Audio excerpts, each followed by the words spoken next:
ನಮಸ್ತೆ ವೀಕ್ಷಕರೇ, Kumar news one Kannada ಚಾನಲ್ಗೆ ಮತ್ತೆ ನಿಮ್ಮೆಲ್ಲರಿಗೂ ಸ್ವಾಗತ. ಚನ್ನಪಟ್ಟಣ ಬೈ ಎಲೆಕ್ಷನ್ ಮೈತ್ರಿ ಟಿಕೆಟ್ ಯಾರ ಪಾಲಾಗುತ್ತೆ ಅನ್ನೋದು ತುಂಬ ತೀವ್ರ ಕುತೂಹಲನ ಕೆರಳಿಸಿದೆ ಅಂತಲೇ ಹೇಳಲಾಗ್ತಾ ಇದೆ. ಟಿಕೆಟ್ಗಾಗಿ ಶತಾಯಗತಾಯ ಪ್ರಯತ್ನಿಸುತ್ತಿರುವ ಸೈನಿಕ CP ಯೋಗೀಶ್ವರ್ ಅಂತಲೂ ಹೇಳಲಾಗ್ತಾ ಇದೆ. ಹೈಕಮಾಂಡ್ ನಾಯಕರಿಗೆ ಮತ್ತೊಂದು ಎಚ್ಚರಿಕೆಯ ಸಂದೇಶವನ್ನು ಸಹ ಕಳಿಸಿದ್ದಾರೆ. ಅಡ್ಡಗೋಡೆ ಮೇಲೆ ದೀಪವಿಟ್ಟಂತೆ ಮಾತನಾಡಿದ ಸೈನಿಕ ಅಂತಲೂ ಸಹ ಹೇಳಲಾಗ್ತಾ ಇದೆ. ಚನ್ನಪಟ್ಟಣ ಬೈ ಎಲೆಕ್ಷನ್ ಮೈತ್ರಿ ಟಿಕೆಟ್ ವಿಚಾರ ಇನ್ನೂ ಬಗೆಹರಿದಿಲ್ಲ. CP ಯೋಗೀಶ್ವರ್ JDS ನಡುವೆ ತಿಕ್ಕಾಟ ಜೋರಾಗಿ ನಡೀತಾ ಇದೆ. ಈ ಹಿಂದೆ ಬಂಡಾಯದ ಬಾಂಬ್ ಸಿಡಿಸಿದ್ದ BJP ಸೈನಿಕ ಇದೀಗ ಹೈಕಮಾಂಡ್ ನಾಯಕರಿಗೆ ಮತ್ತೊಂದು ಎಚ್ಚರಿಕೆ ಸಂದೇಶವನ್ನು ರವಾನೆ ಮಾಡಿದ್ದಾರೆ ಅಂತಲೂ ಸಹ ಹೇಳಲಾಗ್ತಾ ಇದೆ. ಅದೇನಂತ ನಾವು ನೋಡ್ಕೊಂಬರೋಣ. ಚನ್ನಪಟ್ಟಣ ಬೈ ಎಲೆಕ್ಷನ್ ಮೈತ್ರಿ ಟಿಕೆಟ್ ವಿಚಾರ ಇನ್ನೂ ಬಗೆಹರಿದಿಲ್ಲ. ಚನ್ನಪಟ್ಟಣ ಟಿಕೆಟ್ ಗಿಟ್ಟಿಸಿಕೊಳ್ಳಬೇಕೆಂಬ CP ಯೋಗೀಶ್ವರ ಶತಾಯಗತಾಯ ಪ್ರಯತ್ನ ಮಾಡ್ತಿರೋದು ಎಲ್ಲರಿಗೂ ಗೊತ್ತಿರೋಂಥ ವಿಷಯ. ಈ ಹಿಂದೆ ಟಿಕೆಟ್ ಸಿಗದಿದ್ದರೆ ಬಂಡಾಯದ ಬಾಂಬ್ ಅನ್ನೋ ಸೈನಿಕ ಸಿಡಿಸಿದ್ದರು. ಇದೀಗ ರಾಜ್ಯ ರಾಜಕಾರಣದಲ್ಲಿ ಏನು ಬೇಕಾದರೂ ಆಗಬಹುದು ಎನ್ನುವ ಮೂಲಕ ಮೈತ್ರಿ ನಾಯಕರಿಗೆ ಪರೋಕ್ಷವಾಗಿ ಒಂದು ಸಂದೇಶವನ್ನು ರವಾನೆ ಮಾಡಿದ್ದಾರೆ ಅಂತಲೂ ಸಹ ಹೇಳಲಾಗ್ತಾ ಇದೆ. ಚನ್ನಪಟ್ಟಣ ಬೈ ಎಲೆಕ್ಷನ್ ವಿಚಾರದಲ್ಲಿ ದಿನದಿಂದ ದಿನಕ್ಕೆ ಕುತೂಹಲನೇ ಹೆಚ್ಚಾಗ್ತಾ ಇದೆ. ಮೈತ್ರಿ ಟಿಕೆಟ್ ವಿಚಾರ ಕಗ್ಗಂಟಾಗಿದ್ದು ಟಿಕೆಟ್ ಯಾರ ಪಾಲಾಗುತ್ತಲೇ ಅನ್ನೋದು ಸದ್ಯಕ್ಕೆ ಯಕ್ಷ ಪ್ರಶ್ನೆಯಾಗಿ ಕಾಡ್ತಾ ಇದೆ.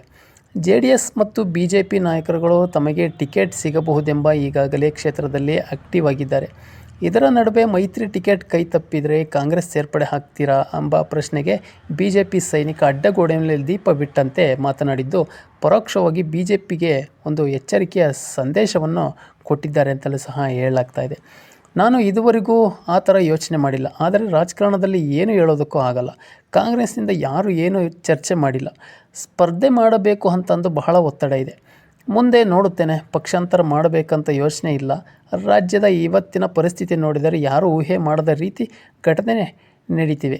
ರಾಜಕಾರಣದಲ್ಲಿ ಏನು ಬೇಕಾದರೂ ನಡೆಯಬಹುದು ಎನ್ನುವುದಕ್ಕೆ ಇವೆಲ್ಲ ಸಾಕ್ಷಿ ಅಷ್ಟೇ ಅಂತಂದು CP ಯೋಗೀಶ್ವರ್ ಒಂದು ಅಡ್ಡಗೋಡೆ ಮೇಲೆ ದೀಪ ಇಟ್ಟಂತೆ ಹೇಳಿಕೆಯನ್ನು ಕೊಟ್ಟಿದ್ದಾರೆ.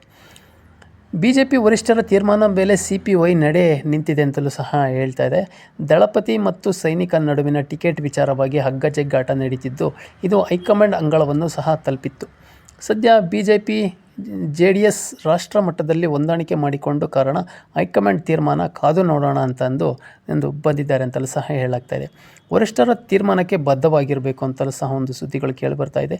ಮುಂದಿನ ತಿಂಗಳು 10ನೇ ತಾರೀಕು ಆಗುತ್ತದೆಂದು ಎಲ್ಲರೂ ಮಾತನಾಡುತ್ತಿದ್ದಾರೆ. ಚುನಾವಣೆ ಘೋಷಣೆ ಆದ ಮೇಲೆ ಎರಡೂ ಪಕ್ಷದ ವರಿಷ್ಠರು ಏನು ತೀರ್ಮಾನ ಮಾಡುತ್ತಾರೆ ಅದಕ್ಕೆ ಬದ್ಧವಾಗಿ ಇರಬೇಕಾಗುತ್ತದೆ. ಚುನಾವಣಾ ಕಣದಲ್ಲಿ ನೀವು ಇರಬೇಕಂತ ಜನರ ಒತ್ತಾಯ ಇದೆ.